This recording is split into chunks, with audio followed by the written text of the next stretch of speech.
super, et vous? Super bien. T'étais venu il y a 2 ans, à peu près, un peu moins, Ouais, ici nous voir. Ça me fait super plaisir de te revoir, tout simplement. je suis trop heureux aussi d'être là à nouveau. Parce que Merci beaucoup. Si jamais déjà vous connaissez pas son travail, etc., Hugo donc, est photographe animalier, des photos quand même assez incroyables, si on peut s'en mettre peut-être 2-3, déjà de l'époque, parce qu'entre-temps, il y a quand même eu... ouais, ça, c'est quand même c'est quoi? C'est une IA, ça. Ça, c'est un zazou, je l'appelle le zazou, c'est ce qu'on voit dans le Roi Lion. Le Zazo. Mais c'est vrai que tu fais des photos incroyables. Déjà, à l'époque, ça nous avait choqués. Il y avait la photo du... en vrai, c'est vrai que Moi, chaque mois, celui-là. t'as ce style, t'as cette petite patte. Tu nous avais raconté, c'était quoi, à l'époque, le quotidien aussi de qu'est-ce qu'un photographe animalier, comment ça fonctionne. À l'époque, je me souviens que tu nous avais parlé que ton objectif et ta quête, c'était d'aller photographier le tigre. C'est ça, en Inde? Tout à fait, ouais. Il y a 1 an et demi, effectivement, j'avais pour ambition d'aller photographier le tigre dans son milieu naturel, dans la jungle du Rajasthan en Inde. Et d'ailleurs, j'en profite juste pour te remercier, toi, PA, et puis toute l'équipe de Popcorn, et puis surtout les viewers, parce que quand je suis venu il y a 1 an et demi, le projet, c'était juste quelque chose que j'avais en tête, et c'est honnêtement grâce à vous qu'en grande partie, ça a pu se faire, donc juste merci beaucoup. Ça régale, attention, si on a pu aider, mettre en lumière, etc. Parce que c'est vrai qu'il y avait tout un Kickstarter, etc. Et je sais que vous aviez déjà, rien que les gens, quand ils revoient les photos, ils sont en mode il est juste incroyable, et c'est dû à ton travail, à tes photos. T'es allé là-bas? Le tigre, on l'a... Ouais, effectivement. Alors, j'y suis pas allé l'année dernière, ça a pris un peu plus de temps que prévu, parce que pour repérer le tigre, j'ai vraiment souhaité mettre les plus grandes chances de mon côté. Et il y a des périodes pour repérer le tigre dans la jungle en Inde, surtout au Rajasthan. C'est de partir au mois d'avril, parce que là-bas, il fait extrêmement chaud en fait ce mois-ci. Et donc la végétation est beaucoup moins dense, donc c'est beaucoup plus simple de le repérer. Et il y a aussi beaucoup plus de points d'eau, enfin beaucoup moins de points d'eau du coup. Ok. Et ça, c'est un endroit où on peut se poser en fait en affût pour espérer observer un tigre. Parce que Et d'autres animaux d'ailleurs. je connais pas bien, mais c'est vrai que quand tu vas en tant que photographe animalier pour capturer en photo un animal comme le tigre, le Rajasthan, pardon, c'est énorme déjà. Ouais, c'est une région de l'Inde. L'Inde, c'est immense, et la jungle juste qui est consacrée au tigre. Alors c'est ça qui est assez étonnant dans ce pays, c'est que en fait, c'est tellement surpeuplé partout que même avant de rentrer dans la jungle, il y a du monde partout. Et l'instant où on rentre dans la jungle, c'est cet instant vraiment de paix. On n'entend plus un bruit, et on se retrouve dans un univers assez incroyable. Et puis on a un terrain de jeu immense, hein, la jungle est assez exceptionnelle. Pour vous dire, le territoire d'un tigre, en tout cas le plus gros que j'ai croisé, c'est 100 km². Ah ouais, d'accord. Donc pour le trouver, celui-là, il faut quand même pas mal de chance. Mais comment tu sais que le tigre, son territoire, c'est 100 km²? En fait, je suis parti accompagné d'un guide. Là-bas, c'est obligatoire. Les animaux sont extrêmement protégés. On ne peut pas accéder à la jungle comme on veut, parce qu'il y a beaucoup de braconniers. Les guides, d'ailleurs, sont armés. Ils sont tous là pour protéger le tigre. Et donc, pour rentrer dans ce parc, il faut être accompagné d'un guide. Et les guides connaissent en fait les tigres. Ils leur donnent des noms. Parce que vu que c'est des animaux protégés, ils s'assurent de régulièrement se dire, OK, là, ce jour-là, on a croisé Lakshmi, par exemple. On a croisé Rocky. Donc, ils le notent et ils savent que l'animal est toujours vivant et qu'il est en bonne santé. Et voilà. Et donc, c'est comme ça que, du coup, j'ai les noms des tigres. Parce que le big boss, c'est Rocky, quand même. Voilà. Et je dois dire que j'ai une chance quand même assez dingue, parce que je suis parti à peu près 1 semaine en immersion dans la jungle. On est tombé sur le tigre que tous les guides espèrent croiser. C'est du coup Rocky. Il est solide, Rocky. C'est magnifique. Rocky, c'est un dessin. La patoune. C'est 300 kilos de muscles. C'est son territoire de 100 km². Alors lui, c'est pas Rocky, lui, c'est Lakshmi, c'est la fille de Rocky. C'est ça qui est assez dingue, c'est qu'en fait, tous les tigres qu'on a croisés dans cette région ont un lien avec Rocky. Ah ouais. Parce que c'est le patron de Rocky, quoi. Voilà, c'est le patron. Et donc, il faut beaucoup de chance pour le croiser, hein, parce que 100 km². Est-ce qu'ils se mélangent dans le territoire de 100 m², ou c'est chaque tigre, chaque famille tigre ont un petit, c'est leur endroit tigre? C'est ça. Les mères vont rester avec leurs petits en fait jusqu'à qu'ils soient matures. Et une fois qu'ils sont matures, chaque tigre va aller prendre une partie de son territoire. Les femelles, elles, des fois, elles cèdent des parcelles de leur territoire à leur progéniture. Rocky, lui, cède rien du tout. Et au contraire, un jour ou l'autre, il y aura un concurrent qui viendra potentiellement lui piquer la place. Ah ouais. Comment tu te mets pour pas te faire cramer par les tigres? T'es en mode crotte de vache sur toi et tout ou... Non, alors, là, pour le coup, vu que ce sont des animaux quand même assez dangereux, en Inde, il faut savoir qu'il y a tellement de surpopulation qu'il arrive que parfois des tigres ou des léopards sortent de la jungle pour aller chasser des chiens, parfois des humains. Faire des courses, carrément. Ouais. Tu peux aller chez Grand Frais pour acheter 2-3 bricoles. Les attaques de léopards dans les villes et tout, c'est vrai que c'est un truc on voit assez souvent, quoi. Et on s'en rend compte quand on est sur place, parce que je vous dis, la différence au moment où on rentre dans la jungle et on en sort, c'est incroyable. En fait, ils sont vraiment près des animaux.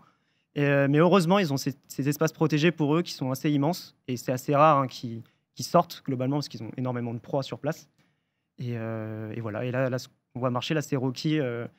Il était à peu près 7 h du matin. En fait, on l'a croisé très tôt parce que les animaux, si on veut les repérer, il faut se lever soit très tôt, soit attendre tard le soir. Et donc là, on s'était levé à Ah oui. 4-5 h du matin. Ah, tu m'étonnes. Mais là, il va pas chercher à attaquer. Il voit un humain, c'est OK. Mais là, Ouais. t'es loin après, là, t'es en zoom. Alors là, je suis en zoom, effectivement. Là, on est très loin. Ouais. Mais t'es quand même en véhicule. On est en véhicule, voilà, c'est ça que je veux Ouais, préciser, c'est bien bizarre, sûr. parce que là, Ouais. c'est quand même dangereux. Non, bien sûr. On est en véhicule, les animaux sont habitués du coup au véhicule, et en fait, le tourisme Ouais. qui crée autour de ça permet de payer les gardes, permet de protéger cette réserve. Parce qu'honnêtement, s'il n'y a pas ça, il n'y a plus de jungle. Ouais, hein. c'est Il y a du déjà pas de place tourisme. dehors. C'est du tourisme durable et Exactement. les photos, honnêtement, je trouve que le dingue. tigre, c'est tellement l'animal le plus majestueux. Moi, j'aime bien les félins et tout, et le tigre, c'est Et ouais. beau. Et Et à gauche, c'est quel animal? À gauche, c'est PA. C'est passé sur toi. Ça, tu as changement. sur toi, Non, mais vraiment. j'ai réagi trop réactif, c'est fini, on comprend plus du coup, Adèle. mais ça, du coup, tu nous le disais, c'était en avril dernier. Ouais. J'ai vu que, tu as bossé sur le tigre, mais pas que, puisque très récemment, tu as sorti un documentaire sur la chaîne de la WWF, assez incroyable, qui n'est pas narré par n'importe qui. Je vous propose d'écouter quand même. Jean-Luc Reichmann. Jean-Luc Reichmann. Dommage. c'est incroyable. Au large, dans les eaux profondes de la Grande Bleue, Ah oui, j'ai vu, j'ai se regardé. cache un animal aux dimensions extraordinaires.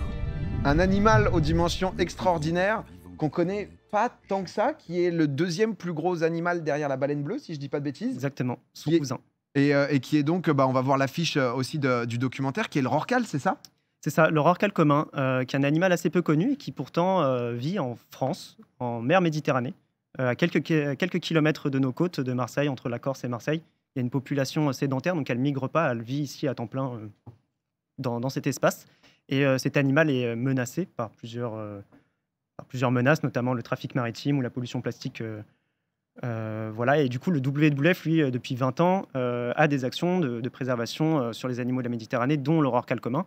Et on s'était dit, après 20 ans, ça serait chouette de faire un résumé de tout ça.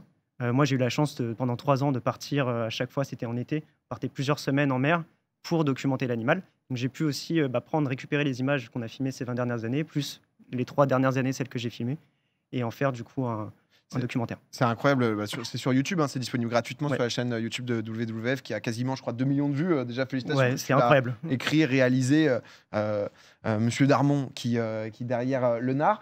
Tu nous as envoyé un rush de photos, enfin de plans séquences, pardon, Ouais. que tu as réussi à avoir, que tu voulais, on va peut-être le mettre et je vais te laisser parler dessus pour se rendre compte de ce que ça peut être. Bien sûr. Alors ce plan-là, j'en suis honnêtement très fier parce qu'on a vraiment eu beaucoup de mal à l'obtenir. Pour vous résumer rapidement, en gros, ce que font les équipes scientifiques du WWF, ils cherchent à poser des balises sur le dos des animaux, des balises avec des ventouses, donc ça leur fait pas mal. Et ces balises leur donnent énormément d'informations, leur trajectoire, etc. Enfin, ils apprennent plein de choses avec ça. Et nous, on voulait filmer cette séquence un peu vue du ciel, donc j'utilise un drone. Là, on est sur un dauphin. Et là, on est sur un dauphin. Et en fait, pour approcher une baleine, cette baleine-là est très difficile à approcher parce que c'est aussi la plus rapide des grandes baleines. Elle peut taper des pointes à 48 km/h et elle ne calcule pas l'humain. Donc, elle trace, elle vit sa life. Et cette baleine-là, vraiment, ça faisait 1 heure qu'on essayait de l'approcher. Impossible d'y arriver. Et du coup, j'ai dit à Denis, le responsable scientifique, j'ai fait, écoute, Denis, moi, je vais suivre un dauphin avec un drone. Et toi, tu vas suivre le drone avec le dauphin. Pardon, avec le bateau. Voilà. Et là, il y a quelqu'un qui arrive là. Là, il y a un gros délire. Sur un dauphin. Wow. Voilà. Et tous les Oh, petits c'est points blancs que vous extraordinaire, voyez, ce mon sont des méduses, ce qui rend aussi un peu la scène surréaliste. Oh là là. Oh là là, c'est incroyable. Ah, tu l'avais pas prévu, ça. Donc ça, c'est une baleine, PA. C'est un Pas une rorqual. girafe. Un rorqual commun. Si je peux me permettre. Oui, c'est vrai. Tu as suivi. C'est magnifique. C'est fou. Et donc, À on a eu la côté du sortie de la dauphin, tu baleine. prends Ah la ouais, taille c'est du ouf. truc, là. Ah ouais, c'est quand tu es là-dedans et que justement tu cherches à capturer les images, etc. ça. Et que tu es en mode, ok, on va essayer de suivre le dauphin pour voir. Et ce qui était difficile aussi à filmer, parce que j'étais sur le pneumatique, on les approche avec un petit pneumatique qui accélère, un Zodiac, c'est que je vois pas grand-chose. Hein. Je suis là avec mon drone, il y a du soleil, on est en pleine Méditerranée. À un moment donné, je vois une ombre sortir. Je dis à Denis, je crois que c'est une baleine. Puis il m'engueule parce qu'on est sous pression. Il me dit, vas-y, ouais, vas-y, c'est une baleine. Du coup, il se met à accélérer comme un fou. C'est pour ça que le plan que vous avez vu est pas hyper stable, parce que je suis sur le bateau là qui arrive dans le champ. Et donc, je dois en même temps piloter le drone Là, vous la harponnez, pendant que ça là. rebondit. Venez pour le harponner. Et là, juste après, je sens le fusil. La fin de séquence terrible, je suis super fier de ce plan Voilà, séquence. on a explosé la baleine à la fin. Il y a toute la traque. Bravo, bravo. Mais là, il n'y a pas une petite crainte que, tu sais, comme dans les vidéos, un moment où il y a des gens en kayak qui se font soulever sur le Non, bateau. parce que pour le coup, vu que ça fait 20 ans qu'ils étudient cet animal, ils ont vraiment l'habitude de cette manœuvre. Il n'y a jamais eu aucun accident. Il sait vraiment comment s'y prendre, en tout cas. Vous Il êtes passe très toujours proche. sur la droite. On est assez proche, ouais. Et, Ouais, quand et du coup, Et la balise est du coup équipée de ventouses, hein. Donc ça lui fait pas mal. Et elle se détache quelques heures après. Le record, je crois que c'est 9 heures à peu près. Moi, Ok. par contre, parce que j'ai raté ton premier passage ici, mais du coup, ça devient. Comment était venue cette passion? C'est quand même spécifique. Ouais. T'es d'abord la photo, puis les animaux. C'était ta passion, c'était justement d'en savoir plus sur la faune, la flore, et du coup de partir après. Alors de métier, je suis réalisateur, journaliste. Mais l'animalier, c'est vraiment arrivé après. En fait, moi, depuis tout petit, je suis passionné par l'animalier. Et donc, je me suis décidé, il y a 3-4 ans, de créer mon compte Instagram. Et j'ai commencé à photographier, du coup, la faune sauvage. Et j'ai eu la chance de voyager plusieurs fois pour aller photographier les animaux dans leur environnement naturel. Et avec le temps, du coup, ça a pas mal évolué. Non, mais honnêtement, c'est incroyable et félicitations parce que je vois que ça a bien évolué et tes projets ont pu continuer et tout. Et tu as un talent monstrueux. Il y a quelques photos parce que déjà, ce documentaire, il est fou. Et encore une fois, si vous voulez, n'hésitez pas à aller le voir. Il est entièrement dispo et totalement gratuit sur YouTube, sur la chaîne WWF. Entre-temps, il y a eu aussi d'autres voyages, etc. Ouais. J'ai pu voir que. Alors, il y en a 2 qui ont marqué sur une tortue, la plus grosse tortue du monde. C'est ça. Ça, c'était l'année dernière. C'était assez peu de temps après mon passage ici. Où pareil, c'était une mission pour le WWF. En fait, il protège aussi les tortues marines en Guyane. Et en Guyane, il y a la plus grosse tortue marine du monde Stokos, hein. qui vient pondre. C'est un dinosaure, hein. Le truc, je l'ai vu en vrai, on l'entend respirer et tout. C'est assez incroyable. Et celle-ci, je me suis levé très tôt pour la voir parce qu'elles viennent pondre la nuit. J'avais qu'une hâte, c'était qu'elle parte au lever du soleil parce que sinon, j'avais pas ma photo. Et cet animal, il pèse 700 kilos, il a des nageoires, il doit monter sur le sable. Enfin, c'est l'enfer, hein, pour elle, littéralement. Et Ça fait quelle taille, genre? Parce que 700 kilos, non, mais les dorsaux, quand tu zoomes un peu, ça fait la taille du plateau, là, entre toi et moi, à peu près, là, tu vois. Ok. Ouais, à peu près. Je dirais un 3 mètres, un 2, Ouais, un 3 mètres à peu ouais, près, 2 quoi. mètres, ouais, c'est balèze. C'est Mmh. vraiment balèze. Et du coup, je voulais vraiment photographier cet instant où elle repartait vers la mer parce que pour elle, c'est la liberté. Sur le sable, clairement, c'est compliqué, sachant qu'en plus, il y a beaucoup de menaces qui pèsent sur les. Ah ouais, toi, tu la vois galérer en mode vite, faut aller à l'eau, quoi. Ouais, elle a pris son temps, hein. J'ai eu le temps d'envoyer mon drone, tu vois, de me poser, parce qu'elle est très très lente, hein. Pas mal en C'est une photographe, du tortue, coup. Ouais. Ouais, c'est vrai Ouais, que. c'est une tortue à la fin. C'est vrai. Parce que là, il y avait pas mal de gens qui connaissaient Tortue lutte. J'ai vu aussi que, je crois que je connaissais même pas cet animal, un macareux en Islande. Macareux. Et les photos, pour le coup, on dirait des photos genre d'intelligence artificielle. Ouais. C'est. Dingue. Il y en a avec plusieurs macareux en même temps. L'autre photo aussi. Alors, il y a un travail aussi, voilà, il y a la photo et derrière de retouches aussi Bien sûr. sur les couleurs et tout. Mais c'est vrai que on dirait un film, quoi. Un Disney. Ouais. Le macareux moine, c'est un oiseau qui vit principalement en Islande. Il y en a un peu en France, en Bretagne, il y a une île où on peut en trouver. Ah ouais? Mais en Islande, je me suis rendu sur la plus grosse colonie du monde de macareux. Il y en a vraiment partout. Et c'est des oiseaux qui sont juste ultra photogéniques. Honnêtement, c'est assez difficile de rater une photo tellement ils sont genre trop mignons. Et ils sont pas très grands, hein. Ils font vraiment cette taille. Ah, quand même. Des petits oiseaux. Et du coup, pour les photographier, je m'approche assez près des falaises. Et c'est là où ils nichent. Et je me place après pendant des heures, je les observe. C'est quoi, du coup, le prochain animal qui te fait rêver? Le pangolin. Alors en photographie, Ouais. j'ai vraiment hâte de photographier des baleines à bosse, mais sous l'eau. Moi, j'ai jamais fait de photos sous-marines. Ah ouais. Et c'est vraiment un délire qui me. Ah ouais, bien ça c'est kiffer. incroyable, ça. Ouais, ça serait assez ouf. Ouais. C'est. Te mettre à la photo sous-marine, du coup. Ouais, donc je vais prendre des cours d'apnée et tout ça pour vraiment être à l'aise en fait dans l'eau. Et, Wow. Ah ouais, j'avais vu un peu différent, mais j'ai qu'une seule ref, c'est en apnée. Je crois que c'est Guillaume Néry, qui est l'apnéiste, qui a fait les clips de Beyoncé sous l'eau, etc. Ah, moi, c'est Pago Pago. C'est une émission où il y avait des Mais sirènes. chacun ses rêves, Camille. Et, C'est ça l'expérience. et si je dis pas de bêtises, il a fait aussi une sorte de clip où il danse à moitié c'est avec les incroyable. cachalots. Je crois que c'est des cachalots, hein. Ouais. Et c'est somptueux, quoi. C'est vraiment.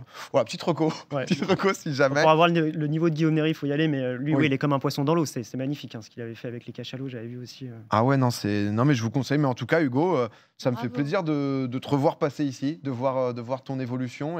Et prochain, du coup, Baleine à bosse, tu reviendras nous en parler? Ouais, carrément. Et puis ça, c'était en photo, mais en film aussi, vu que le film est quand même un succès. C'était aussi le premier film de la Fondation, donc j'étais juste hyper honoré parce que c'était mon Bien. premier film à moi, le premier film de la Fondation, donc j'étais vraiment honoré de le faire. Et c'était un beau succès, donc on réfléchit potentiellement à un deuxième. Trop bien. Et on a notamment des programmes de préservation des gorilles dans le bassin du Congo et des éléphants des forêts aussi. Donc on réfléchit potentiellement. C'est incroyable. Faire un Bah, second. écoutez, en vrai, Bravo. félicitations, Hugo Webb sur Instagram. N'hésitez pas à le suivre, à regarder aussi tout ce qu'il fait, etc. Et je vois qu'il y a beaucoup de gens qui t'ont suivi quotidiennement et tout. Beaucoup de gens qui, depuis ton passage ou même qui t'ont découvert ailleurs, surkiffent juste ton travail. Donc, Ouais, c'est quand je suis passé il y a 1 an et demi, j'ai jamais eu autant de retours positifs sur mon travail. Donc Oh, juste mais merci infiniment à tout le monde. C'est Hugo, je te serre la main, mon pote. Merci. Beaucoup. Très bonne soirée à toi, Hugo. Et Et à à la vous aussi. prochaine. bonne Ouais. continuation. Merci à vous aussi. Ciao, À bientôt. salut. Bravo. Oh. C'est extraordinaire ce qu'il fait. D'un coup, t'animes Famille en or, tu te sens comme une merde. Ouais. Tu imagines ce qu'il fait au quotidien? Que je te C'est- prenne en photo. Non, Ouais. mais Mais le matin à formidable, 7h ce du qu'il mat. fait. À 7h du mat, tu veux pas que je te prenne en photo? Non, mais C'est un bel animal aussi. C'est toi, le seul Camille. moyen de me croiser de toute façon. C'est 1h ou très tard le soir, si je peux me l'attendre.